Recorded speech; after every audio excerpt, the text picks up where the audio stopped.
welcome back to Make It Make Sense. This is the fifth installment. It's been a little while of my cancer treatment journey. I haven't done a solo episode since Ash Wednesday. So a lot I feel like has happened in that time. So starting with what I was headed into my third and then subsequent fourth round of AC or Red Devil or the terrible part of the chemo treatment. So those were still 2 weeks apart. I think I was headed into the third one and I had a lot of anxiety about it because that was supposed to be the one that gets you. And I will say it got me. I didn't vomit still, which I just kind of always was waiting to puke, but that did not ever happen. What did happen though, is it was just taking longer and longer to recover. And I had so much nausea and I just was like not feeling great. And so I kind of figured out that if I like slept on my stomach and I just would put myself back to sleep for the whole weekend, I could kind of quell the nausea that way. So like for round number 3, I really was probably awake all of 6 hours, no kidding, from Saturday, Sunday. Like I just would wake up, I would eat, I would like have a little bit of time awake and just go right back to sleep because it was the way to kind of stay out of the nausea, the feeling sick. So that was number 3 and it took longer to recover. So like I made it all the way till Monday, Tuesday, not feeling well. On Tuesday, I would get fluids. So number 3 was rough. And number 4 was the roughest. So by the time it got to the 4th round, the final round of the AC part, because remember, it is cumulative, like in your bloodstream, I was so nauseous, so sick. I went through the same trying to sleep through it and get fluids and do all the things that were supposed to help. But it was almost a full week before I felt normal. And you kind of start to like lose your mind a little bit in the process because you feel so sick for so many days that you start to think, oh my gosh, what if I never feel well again? And so that was definitely a fear that I was like, I may never feel good again.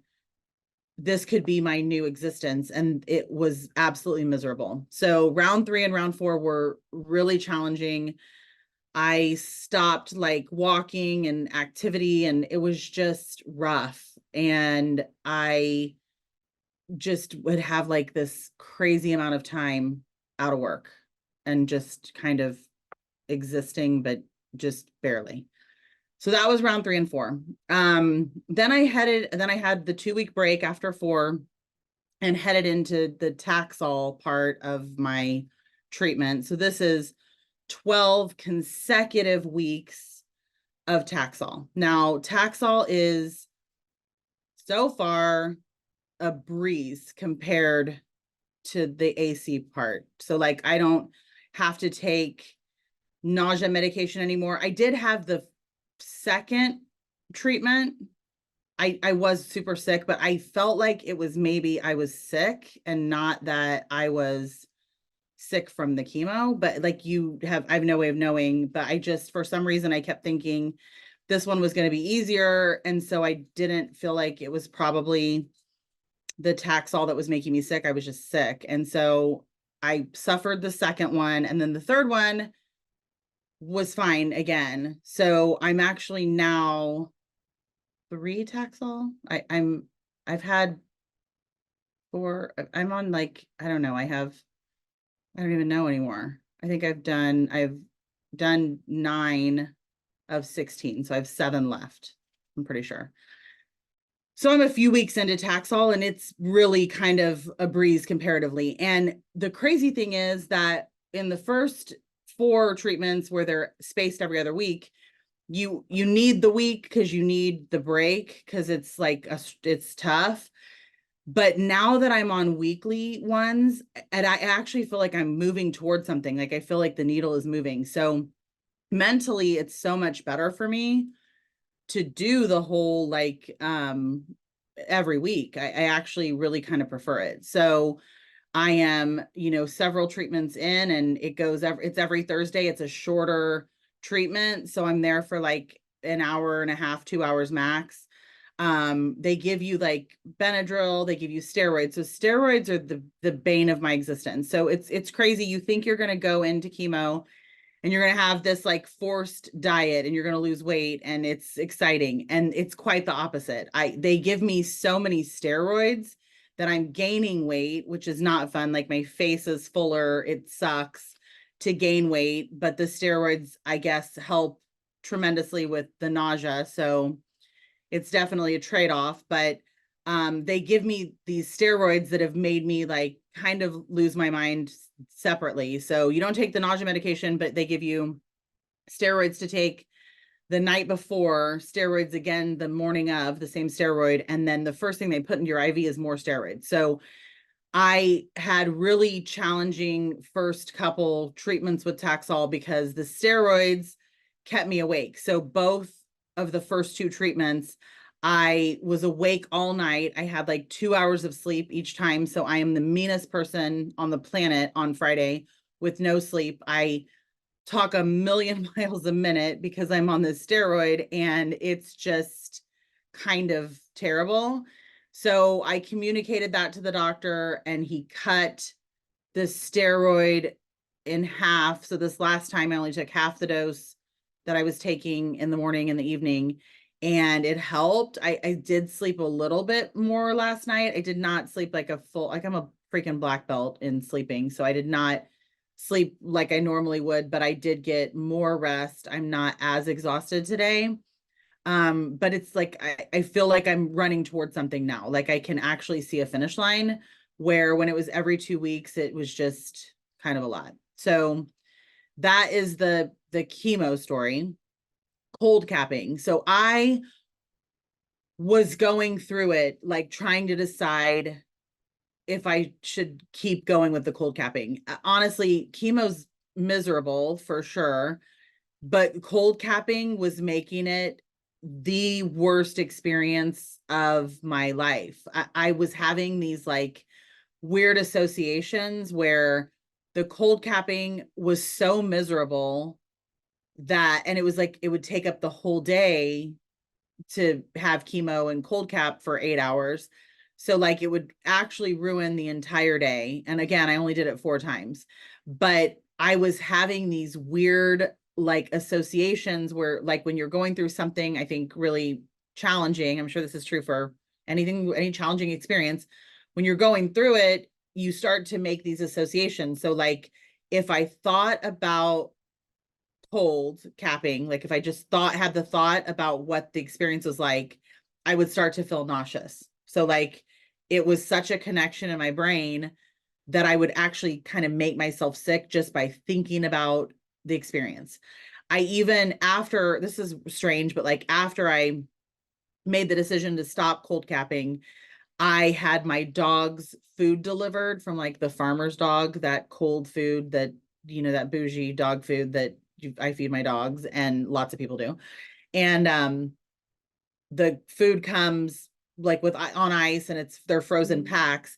And when I went to unpackage their food, like take it out of the box and put it in the freezer, I actually felt nauseous. Like it was so reminiscent of the cold capping experience that I actually made myself sick just by unpacking their dog food. So if that's not like a trauma response, I don't know what is. But it was just such a negative experience for me, but I was going back and forth because it definitely worked. I have lost hair for sure, a noticeable amount, but I just look like kind of like a middle-aged woman whose hair's thinned, which is not uncommon, but like I definitely would be completely bald right now, and I'm not. Like, I mean, I have hair, but I would have been bald had I not cold capped. So it definitely worked. So for people that can stomach it, like it works. It's definitely something that will help.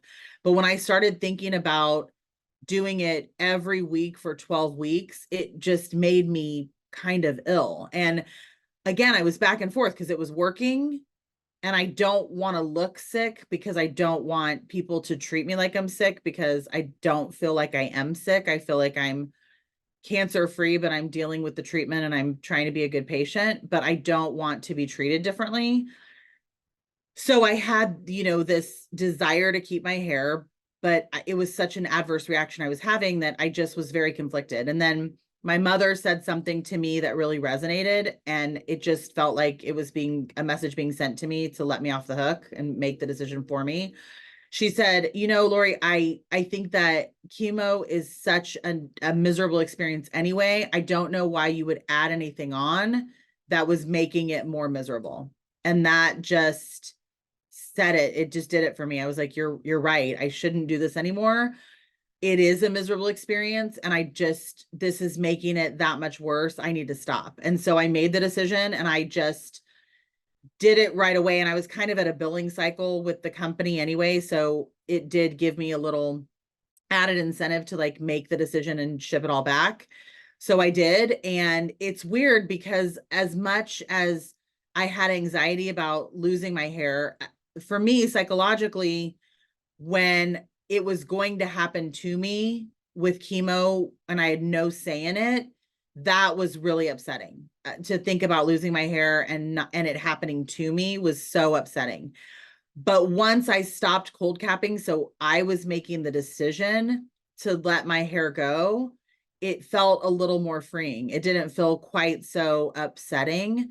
Now, again, I haven't like shaved my head or lost all my hair yet, and it's kind of weird. It's not, for me, it hasn't been like what you see on TV when you have big clumps of hair coming out. Mine's really different. It's like it's just more fall. So like if I run my hands like I would normally across the bottom of my hair, more of it comes out, but it's kind of dispersed. It's not like big chunks. I feel like if it were big chunks of my hair missing, I'd probably be more inclined to hurry up and shave my head. But it's just, I'll throw on a baseball cap or a scarf or something, but it hasn't come to a point yet where I feel like I absolutely have to shave it. But I'm sure it's coming. I think every day, like this is my last week with hair, so it's coming. But again, once I made the decision and it didn't feel like it was happening to me, I was in on it. It just felt less upsetting for whatever reason. So the other thing was that the cold capping was giving me, well, I don't know if it's the cold capping or if it's the treatment, but something was giving me like really bad headaches. So like to where everything hurt. If I wore a hat, it hurt. If I wore a headband, it hurt. Like it just was such an adverse experience. And I still have some. That's why I don't know if it's the cold capping or if it was the Taxol or the treatment, because I do seem to get more headaches with Taxol than I did with the AC. I'm not a person who's prone to headaches, so I'm very much aware when I have one. And so I've had more headaches since the Taxol, but I definitely just like anything touching my head when cold capping was a part of it, I just would get a headache. It was miserable. So that part was tough. So I'm glad to be done with it. And it actually came at like a really appropriate time. I shipped the stuff back on Friday, March 8th. And my uncle, who lives here in Dallas, who I was extremely close to, had a massive heart attack on the golf course on Saturday the 9th and died on the golf course. So, I'm essentially like his surrogate daughter, and most of the funeral planning kind of fell on my shoulders because his grieving wife needed help. And so like that Thursday when I had chemo was the day, like after chemo, we went to pick the burial, like the plot. And had I been doing cold capping at that point, it would have been a full day. I would have been out of commission, so I wouldn't have been able to help with that. So the timing ended up being really helpful for what I didn't know I had coming my way, that, full week of planning out every bit of a funeral. But it's interesting when you're in that kind of situation and you don't have time to focus on your grief or processing something like that because you have so much to do. That's already a lot. And then I had the added bonus of the chemo and the treatment and all of this stuff.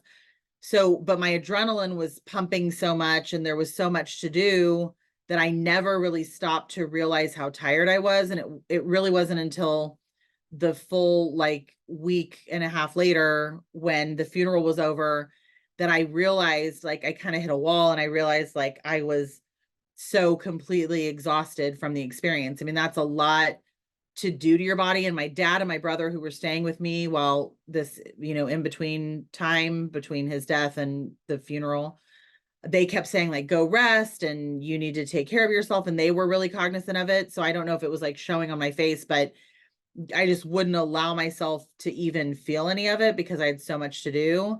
And then when I hit a wall, I like really hit a wall. So that was super challenging. Just, again, very close to him. And it was such an unexpected, upsetting situation. And then like to have all of this on top of it was not ideal, but we made it through all of it. So I'm glad that I could, be of help in that process.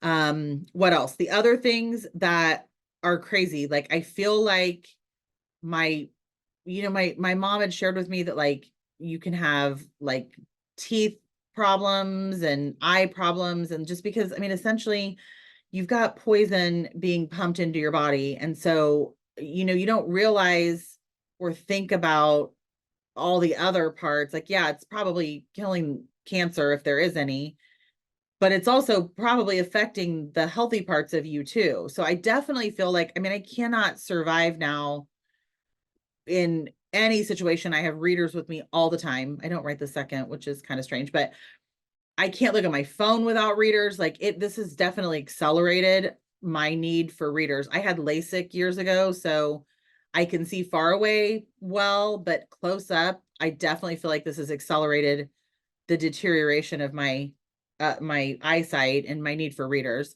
Um, I will experience like what they call chemo rash, I guess. Like I'll have kind of these breakouts on my face, which has never really been so much apart. I mean, that could also be my age and hormones and things change, but I will have like these like flush kind of chemo rash situations. So that's a ton of fun.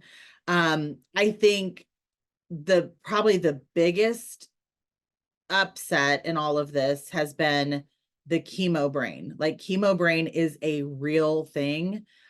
And I pray every day that I get my hair all back, that I get my eyelash back. You can't tell right now because I'm wearing false lashes, strip lashes, but sorry, my dog is losing her mind.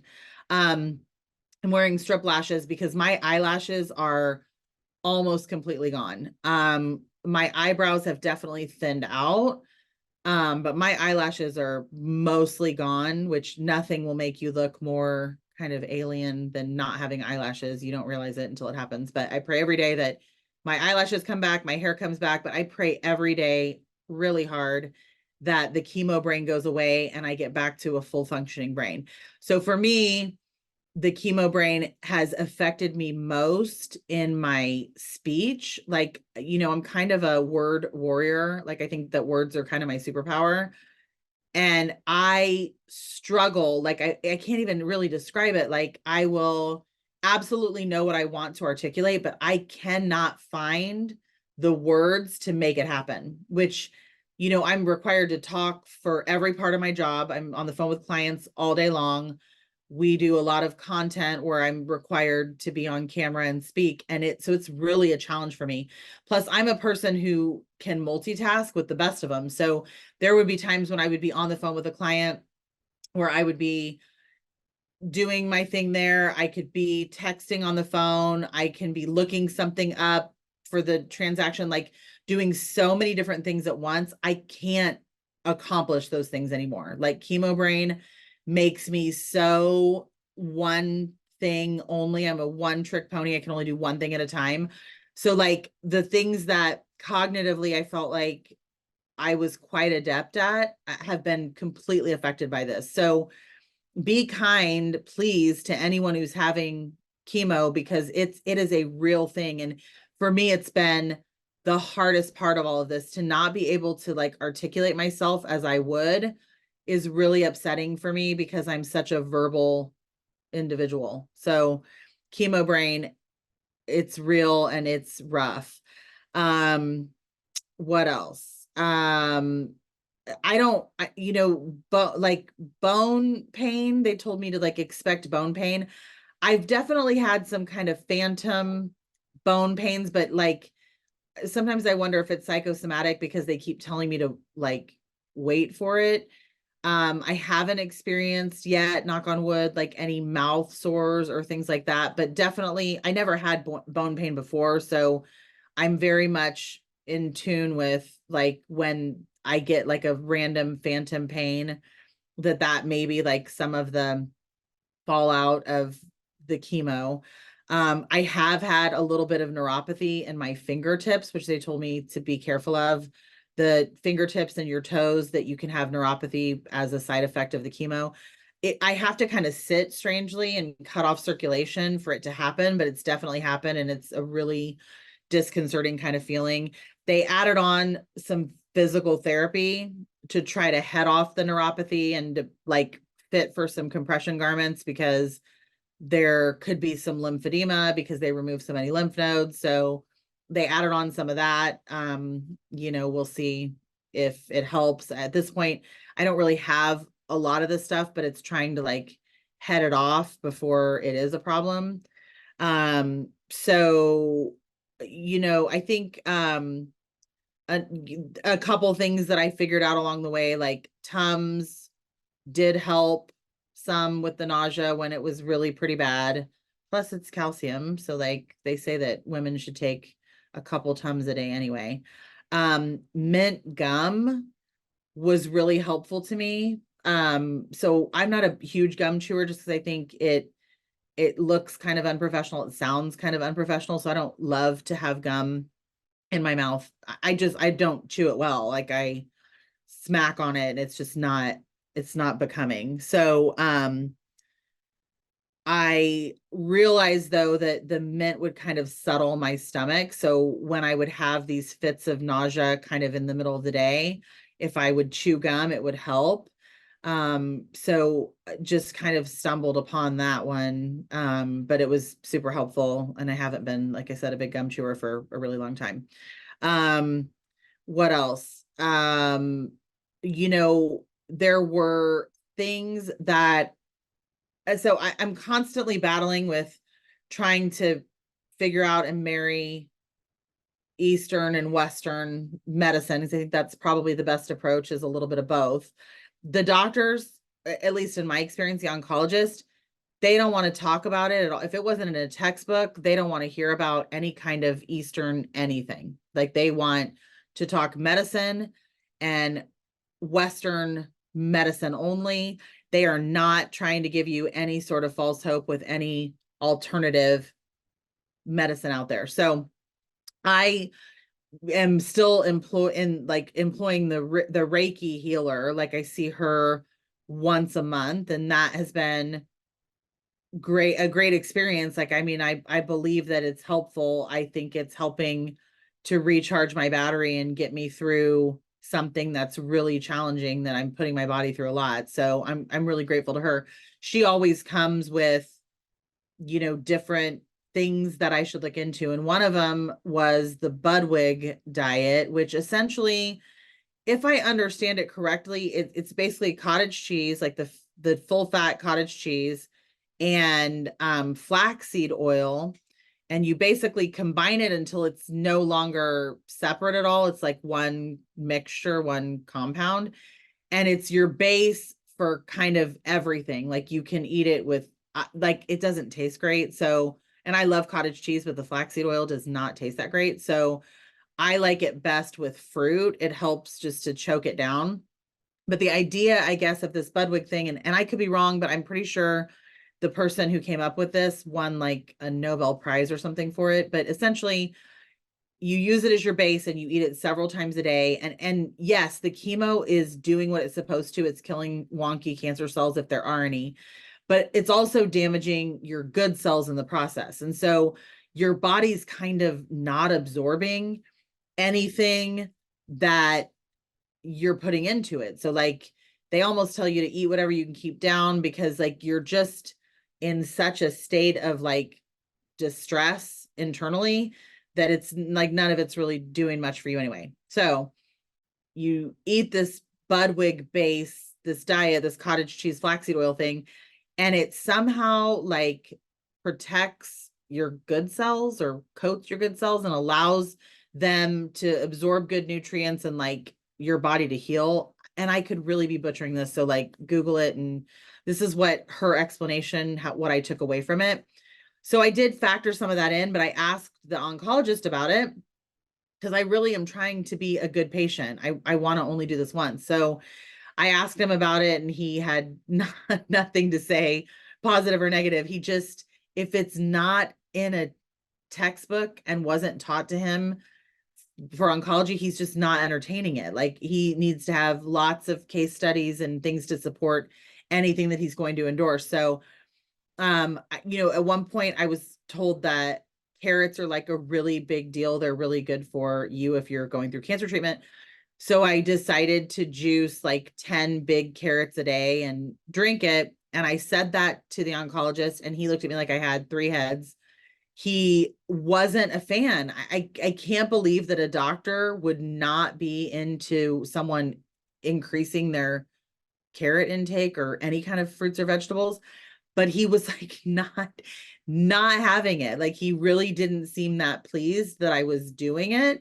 I asked him if I could go back to doing the sauna, because like I love the sauna. It was like a half an hour of my day and I would sit and I would read and it was glorious. And I have just like a portable one from Amazon in my house and I loved it. And it was taken away immediately, but I couldn't remember if I wasn't supposed to do it anymore because of the oncologist, or if it was because cold capping and making your scalp warm actually makes you lose your hair. And that's why I stopped it. So when I decided to stop cold capping, I asked him if I could go back and start using the sauna again. And he was really reluctant. And he was like, well, I mean, and kind of hem-hawing about it. And finally I just said, look, like, if you don't want me to do it, I just want you to say, don't do it, because I'm just trying to be compliant here.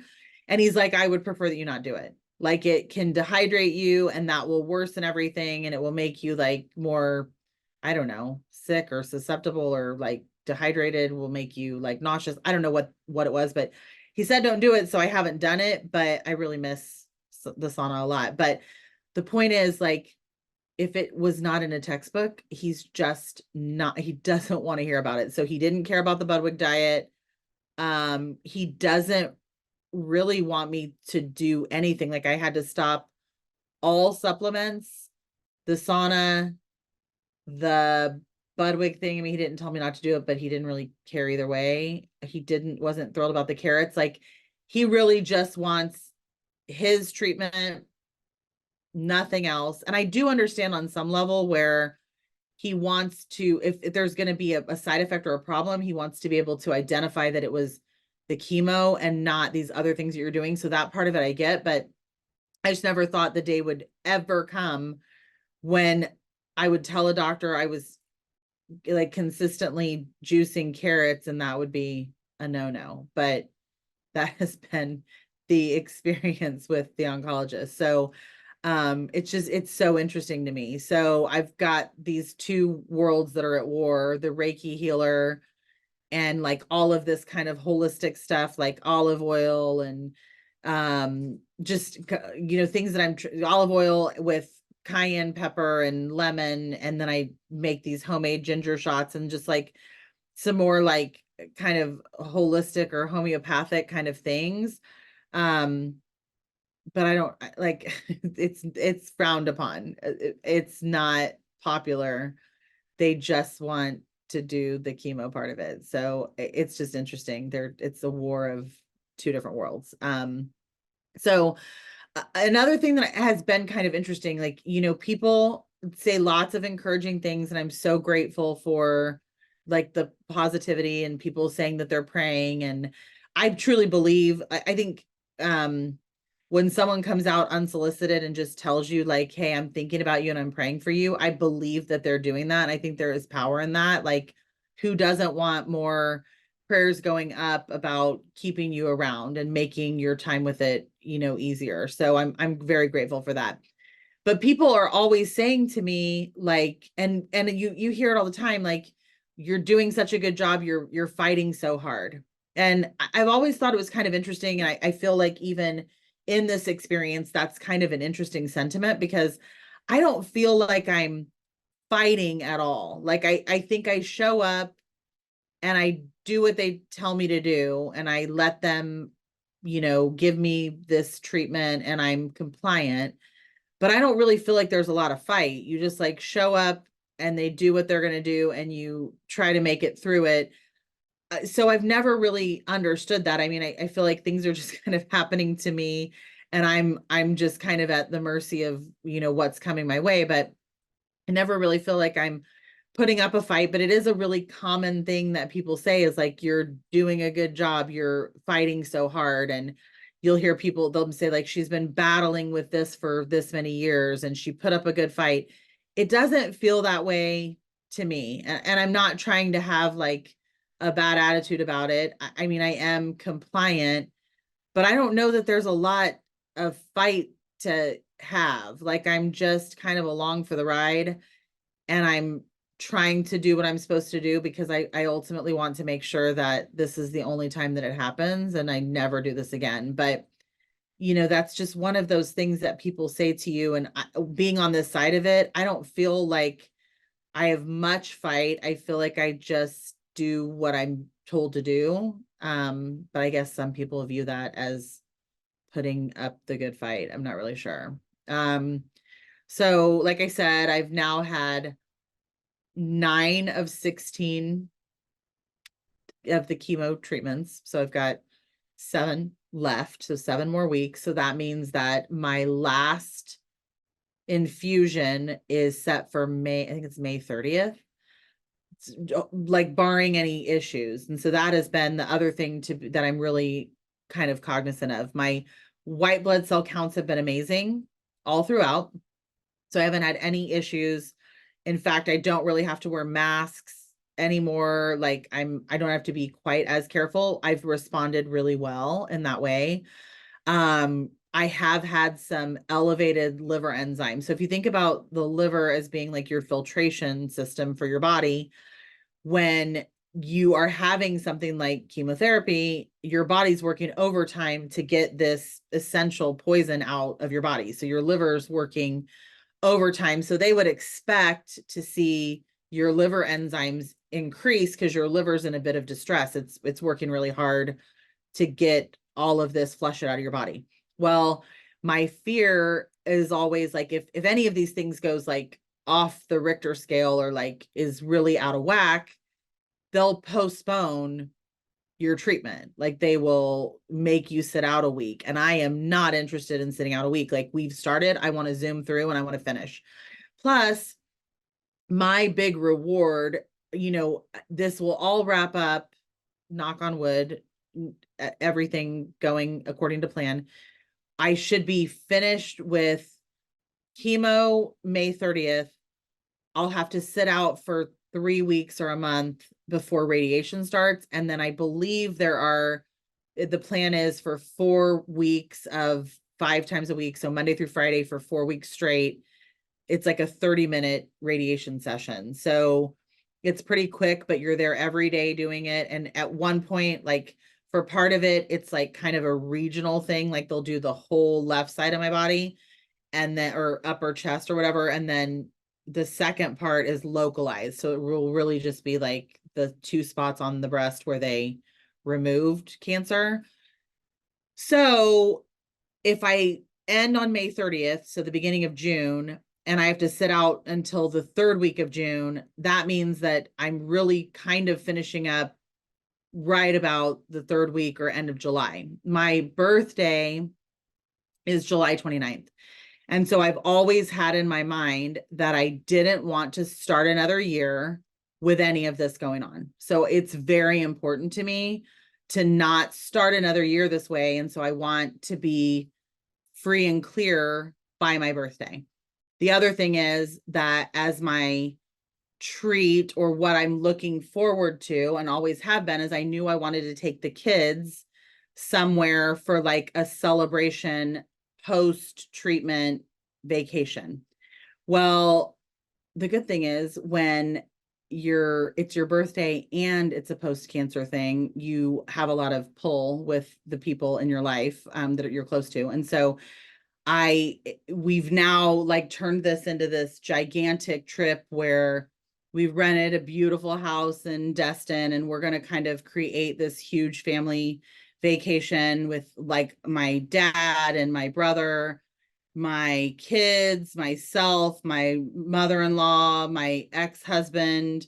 We're on great terms. We're friends. My cousins that I'm closest to and their families, and their mom that I'm close to. So it's like, and then my uncle that just passed, his widow.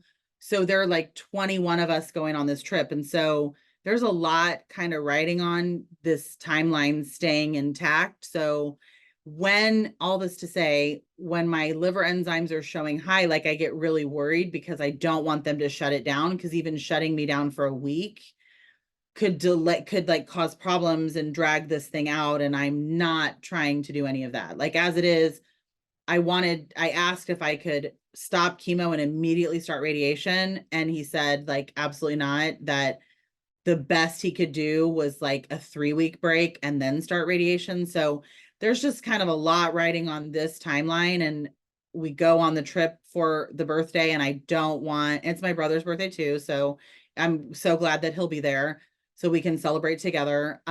He's 3 years younger than me on the day. So we're not twins, but we do share a birthday. So there's just so much that it has to stay on track, which is, I just have this way of like adding pressure to things, but I really don't want to start another year with dealing with any of this. So I want my next year and all my subsequent years to be cancer free and it being in the rearview mirror. So there's that added thing, but I'm so stoked. It's like so exciting to have something to look forward to, like this big trip. And we did this trip, a very similar one, most the same people, couple changes, couple cast of character changes, but we did this in 2015 or 16, 2 houses in Destin, big group of people.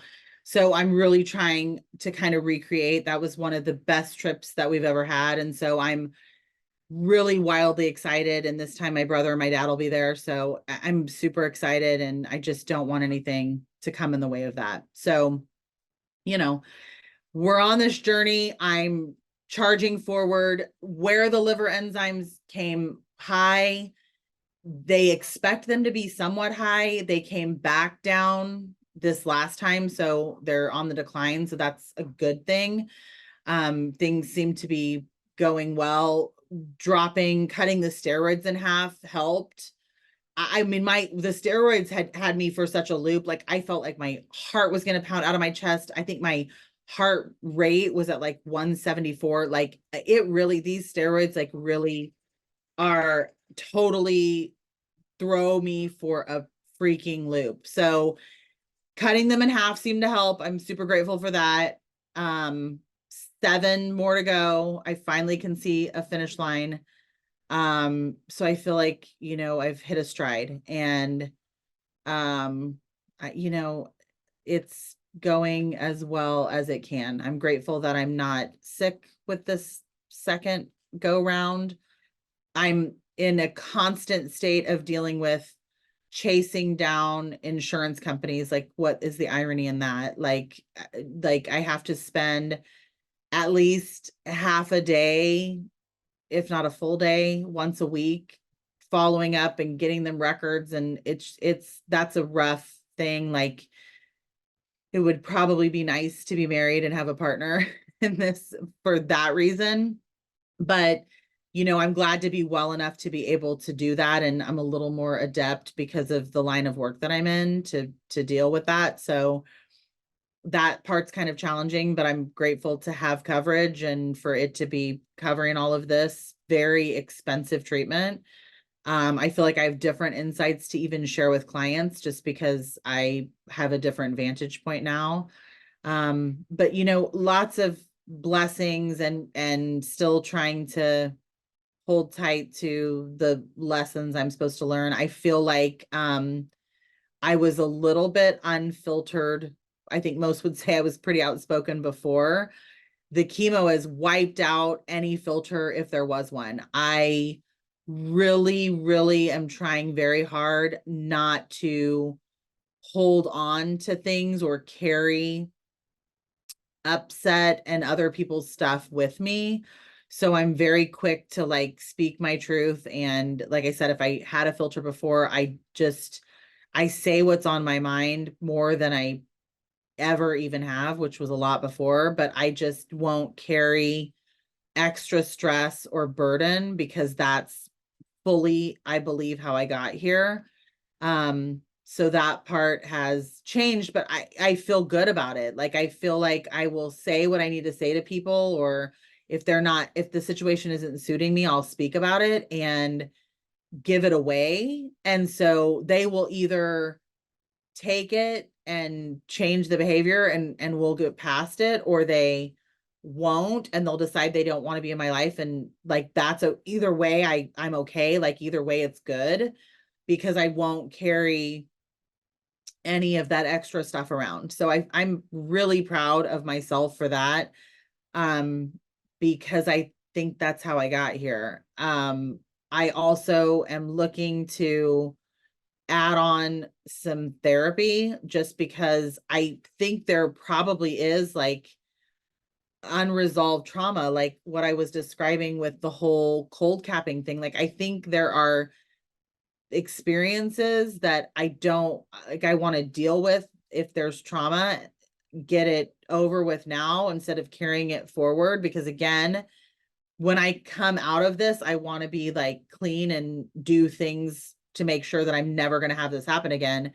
So I've been reluctant with therapists before just because I'm such a strong personality. I haven't ever found the right fit that could keep me on track, but I'm like willing to charge forward and, try to factor in some of the mental health side of this things. I just don't want to take any of the baggage forward with me. So that's the next thing that I'll work on.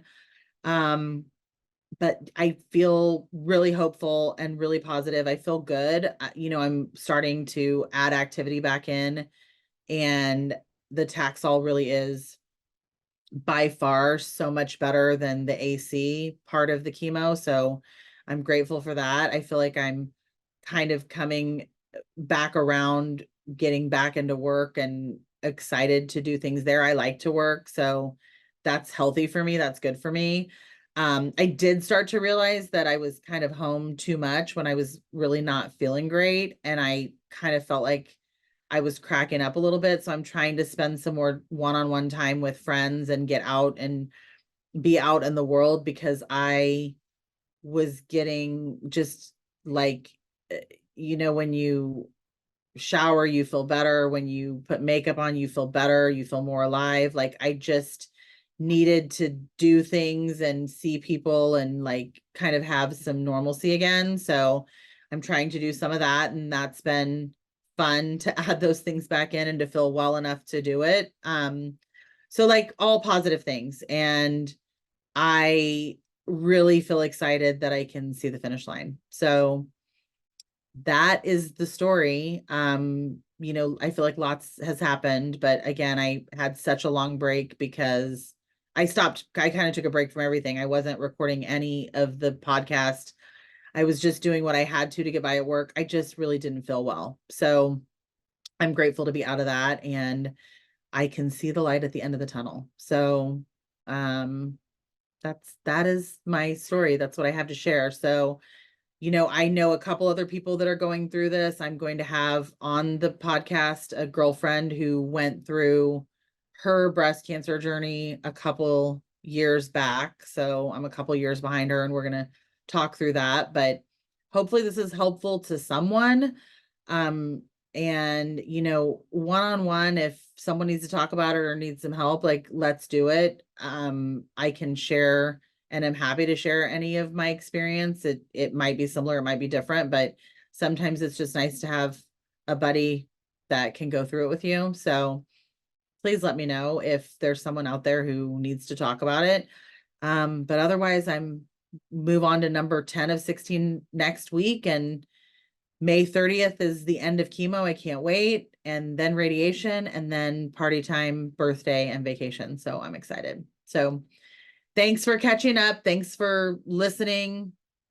I'll try to give another update sooner now that I feel better. And thanks for following along. It's not a ride that I wanted to be on, and I'm excited to get off of it, but it seems to be going much more swimmingly now than it once was. So I'm grateful for that. So thanks for listening. And until next time, this is Make It Make Sense. Cancer never will make sense. But at least the end is on the horizon. So I'm grateful for that. So thanks for listening. Thanks for following along. And until next time, we'll chat about something else in the meantime, and cancer down the road. So take care, get your annual checkups, and stay safe. Talk soon.